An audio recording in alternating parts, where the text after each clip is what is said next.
Hello, everybody. It's Marci from wavesofcommunication.com. Welcome to another episode of my Language Facilitation Helpline podcast. The information in this show is designed to equip and empower parents to take action today. Parents are advised to never give away your power as your child's language facilitator to any therapist, teacher, consultant, or even to a specific method or strategy. And always honor your unique family's abilities and your own core values before you consciously initiate any action with your child. Most importantly, the strategies and advice provided here are general and not intended to replace personalized consultation. If you want individual coaching and advice, you should visit wavesofcommunication.com to learn how to work with me as a client. Today, I am here with Dream, who has a 9-year-old late talking child, and we're going to learn about her process and what she's been doing so far and talk about maybe how Waves of Communication is going to be able to help her. Tell me a little bit about your child and how you found out he was a late talker and what you've done so far to, address the issue. He has autism, but until I think 7 or almost 7, he barely start to talk. So and now he can talk a little bit more like a request based, and he can talk about what he wants, certain stuff. Yeah, and that's about it. And he can answer questions. He can tell you, if you ask him, he will tell you certain stuff, but not really voluntarily, like just to keep talking. But he scripts a lot. He's not using any other language for sharing ideas if he has a thought or anything like that. Is that true? Yeah. Okay. And what have you done to teach him the words that he knows now?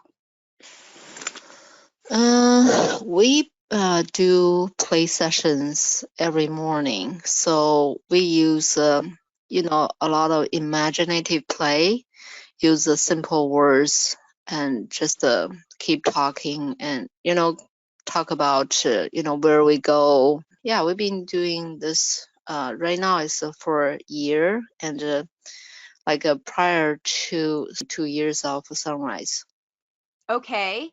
And the words that he's using are needs-based. So are you, you're using your play sessions to teach him, but are those play sessions where you're teaching him how to ask for things? How did he learn to ask for things? We just sometimes hold and then wait for him to say something, and then we'll give to him, or we can just model, do a lot of modeling for him. During the imaginative play, during the fun play time that you're doing, is he talking then? Not much.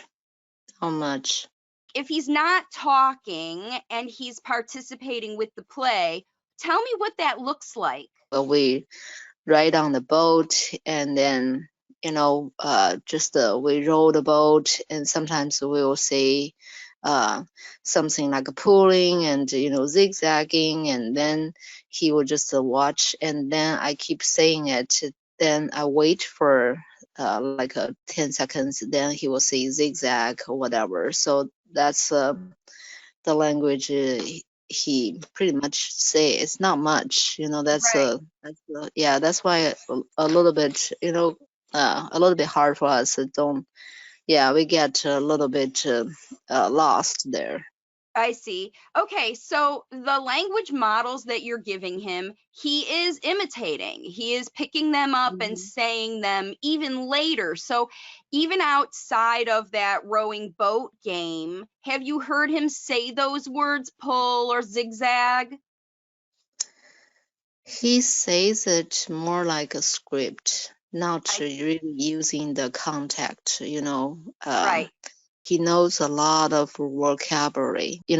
Probably we told him like thousands of times or something, and then he's still saying may I have this? So he would just say one, may I have this? And then next phrase we say, I want to, then, he was stuck with that sentence. Outside of I want or may I have, does he ever put two words together? He can.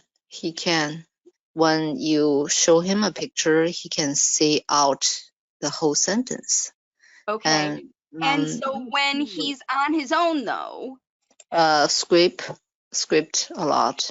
are the things that he's saying in scripted time from your the words that you said while you were playing pretend play, or is it from videos and rhymes? Probably in the video and the rhymes. Okay. And so does he spend a lot of time watching those things? Not much. Basically, he only watched one, probably less than half an hour. You mentioned in your survey that you sent me that his processing is slow, that it takes him a little while or multiple repetitions to really get something when you explain it, right? Yes. And when he does get it, especially if you give him some kind of physical cue, he gets it right away. And once he learns it, he never forgets. Is that also true? Yes, and more, anything imitate, he will do it better than the verbal. Yeah. Right, of course. So you see, because he sees success, he's been tested, like you said, he knows how to describe a picture, he knows how to answer a question, he knows how to follow a direction, he knows how to do all of these things that he's asked to do because he's learned how to do all of those things by watching and imitating. That's his way of learning. And that's why his language hasn't expanded, because the only language he is learning is the phrases one by one. Like you said, when he uses requesting, the flavor of or the sentence of the time is I want whatever or may I have whatever. And it changes. And when he has one, that's the rule. Like, this is how language works. I use this word or phrase to make a thing happen. That's what it's for, needs-based language. That's what you said that he's using now, and that's exactly what you're describing. And the way that he has learned that language is by watching, listening over and over and over again, because the first models he's not getting well enough. You have to provide more and more models for him to get the language, and he is getting it over time. So what I advise parents to do in this situation is, number one, understand that there are behaviors going on that are blocking the process of learning the spontaneous language, because it's a different way of learning to talk by listening to things, memorizing them, and then saying them when I want to, versus spontaneous language that just comes out. Oh, look at that. Wait, check this out. Look at me, what I'm doing. And for your child's whole life, he has learned that language is for requesting and getting his needs met. That's what he has been trained. And then the only other time that it is a connected sentence, those, whatever he's saying, whatever he's scripting, those are the things he wants to say. That's what when he's by himself pacing or watching pillows or thinking in his own mind over and over again, what he's doing is matching the pictures in his brain of the video, of the whatever, and he is saying it to himself over and over and over again to try to get the repeated models he needs, because you're not letting him watch the TV and the videos. He's only watching 30 minutes a day because you don't want him addicted to that, but literally that's his only way right now. to learn spoken language, because everyone else is teaching him what they want him to say. Label this picture, follow this direction, let's go on a bear hunt. I'm telling you what we're doing today. We're setting up these play situations. Come with us. And he's just doing them because he's a good boy. He's compliant. He's happy, they're fun, you know, it's engaging, and he's interested and enjoying the process. But know that he is not listening and learning language. He's trying to listen over and over to pick out the word that you're saying the most, and then he's saying that for you because you're rewarding that. Whenever he does say a word, you're saying, oh, you said row, or you said zigzag, or you said whatever. And so he knows, okay, when everybody else starts to say things over and over and over again, they want me to say them because they reward me when I do that. Right? We kind of like, you know, whatever he is playing, you know, we talk about whatever he's playing, you know. Right. Yeah, and that's good for him, because he knows that and that's why you have such compliant activity, because he knows that you are paying attention to him and that you are watching him and that you only want to offer him things that he wants to do. And so now he has trained you to give him jobs he likes, leave him alone when he doesn't want to do it, and you're his entertainment. You're providing all the language he needs because he's not getting it from those videos and things, because he's listening now to you. And you're providing these language models. But there is no step farther to facilitate the spoken language. But what you don't realize is how much you are still creating environments that you are prompting him to imitate you, which is what these row your boat situations are. And that's not really sunrise. That's really still imitative behavior. That's leading towards the ABA end of how to get kids to talk, by imitating a behavior that they enjoy.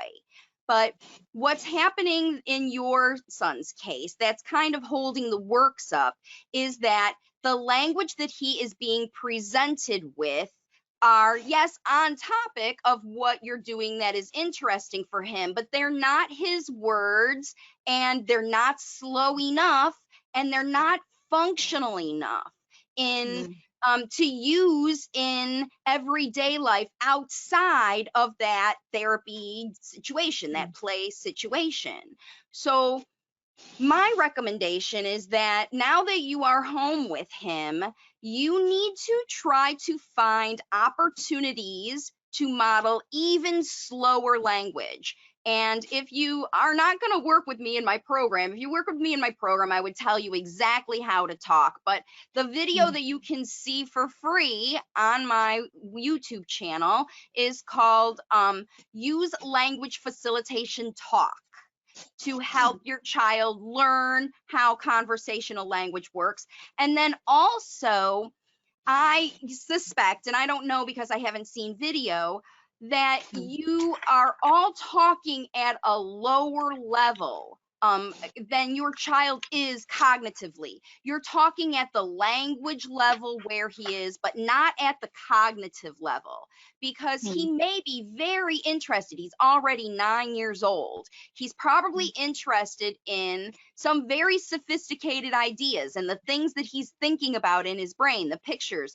He's wanting to do the activities that he is very good at. He liked to play one of the apps called a Reading Egg. You know, he's kind of obsessed with it. And or he play Wi-Fi Plus, is kind of like exercise program. So he does, but you know, that's two things. He's pretty excited. Okay, good, because I knew there had to be something. If he's obsessed and watching something, he's a 9-year-old boy, there has to be something that he always wants to do. And if he always wants to do that thing, then is that what you use for your language facilitation?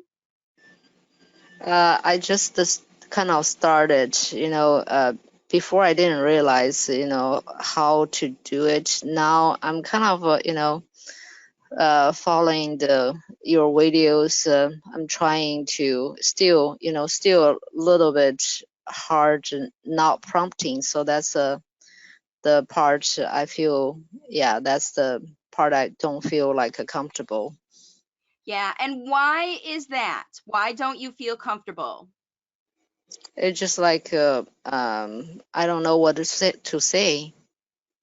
Okay, so that means that you have been prompting for a long time. Probably, yeah. And I know that you have purchased the independent study course, and so you're at the point where you're working with trying to stop your prompting. What are your biggest prompting habits? Say he is showing interest to go outside. How does he tell you he wants to go out?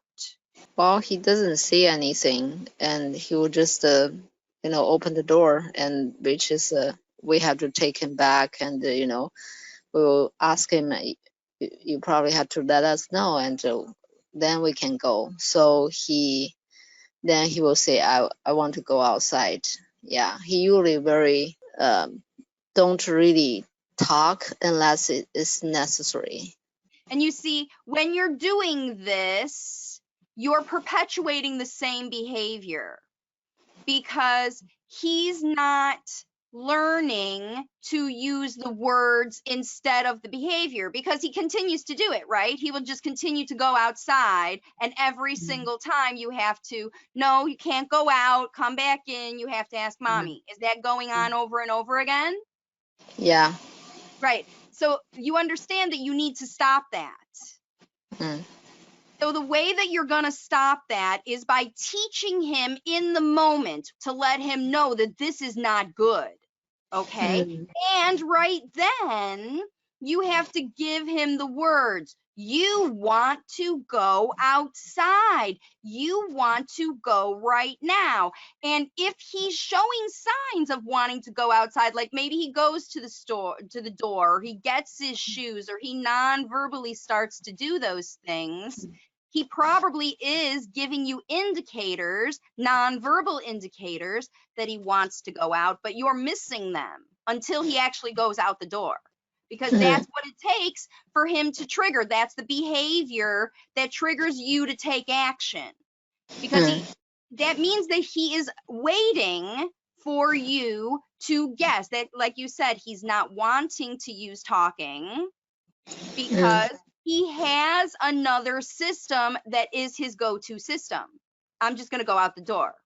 And he might not even go far out the door. He might go and then stop. I don't know. If he goes, does he just keep going to the park, or will he go out and stop out there?